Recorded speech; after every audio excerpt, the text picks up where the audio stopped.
Fala galera, vamos dar início aí a uma aula de anatomia do sistema respiratório. Essa aula que eu dei aí no sábado passado, do curso de auxiliar de necrópsia. E, bom, vamos lá. Vai ficar disponível aí para vocês assistirem novamente. Nosso objetivo é compreender essa anatomia, ter um entendimento básico da anatomia do sistema respiratório, relacionar as estruturas com os achados forenses, né, clínicos forenses nas necrópsias e aplicar o nosso conhecimento de anatomia para entender o que é patológico, né, o que não é o normal. Vamos falar então de toda essa estrutura que nós temos aqui, né? Adentrando pelas narinas, cavidade nasal, a coana, a região de saída, né, posterior à cavidade nasal, a faringe. Vamos falar aí da cavidade oral e sua parte complementar no processo de respiração, seguindo para a laringe, traqueia, brônquio principal direito e esquerdo, brônquio lobar, segmentar, até os pulmões, esquerdo e direito e suas divisões. Perfeito? Vamos lembrar brevemente a função do sistema respiratório, sua importância no contexto aqui de necrópsia, e vamos dividir de forma didática em vias aéreas superiores e inferiores. Então vamos fazer a abordagem a partir dessa divisão de vias aéreas. Começando pela via aérea superior, né, então nós vamos adentrar pelas narinas lá na cavidade nasal, vamos falar dos seios paranasais, da faringe e da laringe. Os achados que predominam nessa altura do sistema respiratório, como as fraturas de face, fraturas de ossos nasais e ossos da face, a obstrução por corpo estranho, principalmente, né, quando a gente pensa em engasgo ali na região da laringe, e lesões dado a estrangulamento, enforcamento, constrição cervical e esganadura, né? Quais são as lesões? As lesões hemorrágicas de partes moles da laringe, as petequias encontradas ali em conjuntiva e outros tecidos, né? Fratura de ocioide, lesões associadas à cartilagem da laringe, são achados comuns aí quando a gente pensa em via aérea superior. Espera que dá uma travada aqui. Aí.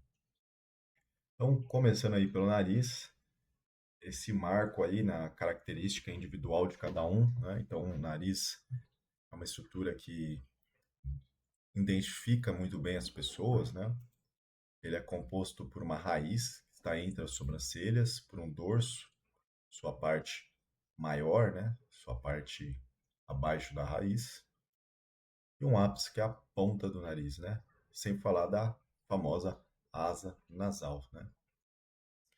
As narinas são as estruturas de entrada da cavidade nasal. Então, narina é a entrada da cavidade nasal. E o nariz é composto por estruturas ósseas e cartilaginosas. Vamos citar algumas. Quando a gente pega a estrutura óssea do nariz, nós temos os ossos nasais propriamente ditos, um esquerdo e um direito, unidos por meio da sutura nasal. Os ossos nasais ficam inserido no osso frontal por meio da sutura frontonasal e inserido entre os ossos maxilares por meio de uma sutura nasomaxilar. Essa região do osso nasal é uma região, perdão, essa região do osso maxilar, né, é uma região que se estende até o osso frontal e ela ganha o nome de processo frontal da maxila. É o osso maxilar, seu processo frontal. Perfeito?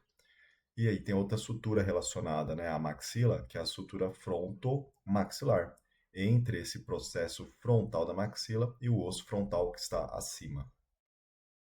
Nós temos também a relação das cartilagens nasais, as cartilagens nasais laterais e as cartilagens alares maiores e menores. Algumas cartilagens acessórias também são vistas nesse tecido fibroadiposo nasal. tá? São cartilagens um pouco menores, não bem representadas. E quando a gente pensa em septo nasal, nós estamos falando da cartilagem do septo nasal e de uma parte óssea, que é composta pela lâmina perpendicular do etemoide e pelo vômer, que faz uma parte do septo nasal ósseo. Uma vista anterior, os ossos nasais, sutura internasal, sutura nasomaxilar. Cartilagens nasais, parte lateral, a cartilagem nasal, e a cartilagem alar maior, ela tem uma extensão que é lateral, o ramo lateral, e uma extensão que é medial. Então a gente chama de cartilagem alar maior, ramo lateral e ramo medial, que vem em direção à linha mediana, que vem em direção ao septo nasal, a cartilagem do septo nasal, que vai se encontrar com a parte óssea do septo nasal também. Dentro dessa cavidade nasal, nós vamos ter uma câmara que vai umidificar, purificar o ar, né? E também vai ocorrer o processo de olfação, sentir, né, o cheiro, o odor das coisas. Tá? Essa cavidade nasal ela tem a sua entrada por meio da narina e a saída pela coana, e dentro dela nós vamos encontrar conchas nasais. São estruturas ósseas cobertas por mucosa, mucosa do, do sistema respiratório, né? O epitélio respiratório. Uma concha nasal superior, uma média e uma inferior. Sendo que a concha nasal superior e média faz parte de um osso chamado etemoide. E a concha nasal inferior faz parte de um osso chamado concha nasal inferior. Embaixo de cada concha nós encontramos o meato. Então tem um meato inferior, um meato médio e um meato superior. Funções dessa cavidade nasal: filtrar partículas por meio dos pelos e do muco, né, a produção de muco pelas células calciformes que estão nesse epitélio, ajuda a gente a fazer combate e fazer uma barreira protetora contra patógenos. Essa barreira, esse muco, possui aí imunoglobulinas, algumas células de defesa associada, que é muito bom, tecido linfóide, né? Essa mucosa é intensamente vascularizada para umidificar e aquecer o ar. E nós temos o sentido de olfação, né, que é importante para reconhecer estruturas, odores, lugares, pessoas, né? Tem uma função especial aí para nós, mamíferos. E dá uma travada e foi. Então aqui a nossa cavidade nasal em corte sagital, a entrada é feita pela narina. Ao adentrar, nós encontramos o vestíbulo do nariz, que é esses primeiros centímetros de entrada do nariz, onde nós vamos encontrar as vibriças, esses pelos nasais, que fazem uma membrana filtrante ali, né? Uma película ali filtrante por meio desses pelos. A mucosa nasal e as conchas nasais, né? Aqui uma concha nasal inferior e um meato nasal inferior. Concha nasal média, meato nasal média, concha nasal superior, meato nasal superior. Lá em cima, o recesso esfenoetimoidal, né? Ou seja, é uma porção próxima ao osso etemoide e o esfenoide. Tá? Nessa lâmina do etemoide, chamada de lâmina cribriforme do etemoide, ou crivosa, você tem o bulbo olfatório penetrando com nervos olfatórios a cavidade nasal para o sentido do olfato. Perfeito? Então, essa é a área que nós chamamos de área olfatória da cavidade nasal. E a saída dessa cavidade nasal se dá nesta região que a gente chama de coana ou coanos, tá? Que é a saída posterior da cavidade nasal. Então, sai da cavidade nasal, nós vamos ter a faringe, a região nasal da faringe, né? Ou rinofaringe ou nasofaringe, que é a região nasal da faringe, beleza? E fazendo frente aí também a infecções, temos um tecido linfóide associado à mucosa, que é a tonsila faríngea, essa aqui em cima, certo? Que também faz combate a infecções. Temos o ósteo tubário, né? Ou seja, o ósteo faríngeo da tuba auditiva. Então, é uma região de comunicação com a tuba auditiva da orelha, né? Do ouvido médio, essa comunicação com o ouvido por meio desse orifício para balancear o ar na membrana timpânica. O toro tubário, esta coluna saltada que delimita, né, e faz uma parede próxima ao ósteo faríngeo, e a porção do recesso faríngeo, né, já na rinofaringe. A presença do palato ósseo, ou palato duro, feito pelo processo palatino da maxila e pela lâmina horizontal do palatino, delimitando a cavidade nasal da cavidade oral, e o palato mole, representado aqui pela úvula palatina. Então, mais ou menos da úvula palatina para baixo, nós temos a parte oral da faringe. Seios paranasais são estruturas nos ossos da face recobertas por mucosa semelhante a essa mucosa que se encontra aí na cavidade nasal. São câmeras aéreas que deixam os ossos do crânio mais leve, né? Aqueles ossos vistos na classificação como pneumáticos, são frontal, maxilar etimoidal e esfenoidal. E sua função é reduzir o peso do crânio, ser uma câmara de ressonância da voz e aquecer e umidificar o ar, né? Melhorando muito a qualidade do ar que a gente está inspirando.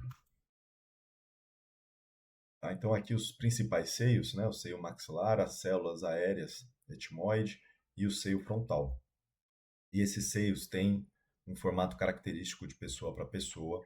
É possível fazer identificações positivas de ossada, né, de crânio, ali por meio de uma radiografia, por um exame radiológico de seios da face. Tá? Então tem algumas pessoas que têm um septo dividindo esse seio frontal, algumas cristas, né?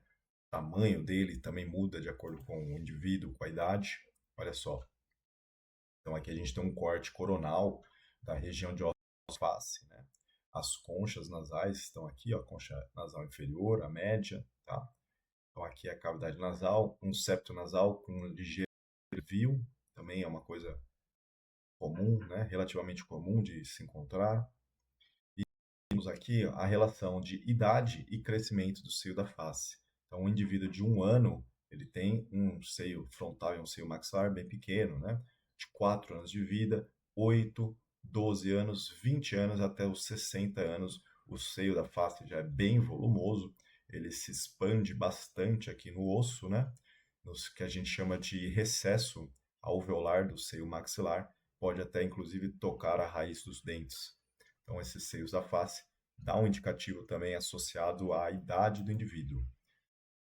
Radiografia de seios da face, método de Watters, é o famoso mento naso, boca aberta, para ver o seio esfonoidal. Então, essa radiografia pode ser comparada com o exame feito no indivíduo antes de morrer e um pós-mortem, para a gente ter uma identificação positiva com base no aspecto, na morfologia de seios da face. Tá? Então, esses seios da face aqui podem ser estudados para nós determinarmos se é o mesmo indivíduo que está em ambos os exames, né? Então, dá uma identificação positiva. Agora, vamos falar da faringe. A faringe é um tubo, né? Uma porção ali condutora comum ao sistema digestório e respiratório, tá? E ela é classificada de acordo com a região da qual ela faz parte ou qual a região que ela tem relação. Então, a gente tem a faringe sendo a região posterior da cavidade nasal, e nessa região nós vamos chamar de parte nasal da faringe, ou simplesmente de nasofaringe ou rinofaringe, perfeito? Nós temos a faringe em sua parte oral, sendo a orofaringe, e nós temos a parte laríngea da faringe, ou laringofaringe. Então, a faringe ela tem essa parte, essa comunicação. Pelo nariz vai entrar o ar para seguir pela orofaringe, né, pela nasofaringe, orofaringe, laringofaringe até a traqueia. E o ar também pode entrar pela boca, né, seguir pela cavidade oral, orofaringe, laringofaringe e laringe. E seguir para a traqueia. Então, dá para se respirar pela boca, né, embora a boca não faça classicamente parte do sistema respiratório. Ela não tem as funções ali como a mucosa nasal, como os seios da face que tem, como a mucosa da traqueia, etc. A boca, ela está associada à ingestão de alimento, então você tem que a parte oral da faringe, a orofaringe e a parte laríngea da faringe, a laringofaringe, é uma região da faringe que passa alimento, né? O alimento que é deglutido e entra no esôfago. Então é uma via comum para ambos os sistemas. E agora, nesse modelo, a gente tem diversas estruturas, né, sendo mostradas. Eu quero que vocês se atentem ao tecido linfóide associado às mucosas de cada região desta faringe, né, como as tonsilas faríngeas, lá na região da nasofaringe, tonsila palatina na região da orofaringe, né, ali entre os arcos palato-glosso e palato-faríngeo, faz o limite da cavidade oral com a orofaringe, certo? E nós temos uma na região da raiz ali da língua, que é a tonsila lingual. A tonsila lingual, ela é anterior à valécula epiglótica, que é essa cavidade que forma entre a língua e a epiglote, essa membrana, né, cartilaginosa que tem aqui em formato de folha, que protege a laringe, certo? Então vamos nos atentar para a epiglote, que faz a proteção da laringe, que é a próxima parte que nós vamos estudar. Tá? Para que o alimento ele não desça pelo sistema respiratório, nós temos a epiglote. A epiglote ela fica fixado a um osso chamado ióide, e o osso ióide fica fixado à mandíbula por um músculo chamado milo ióide.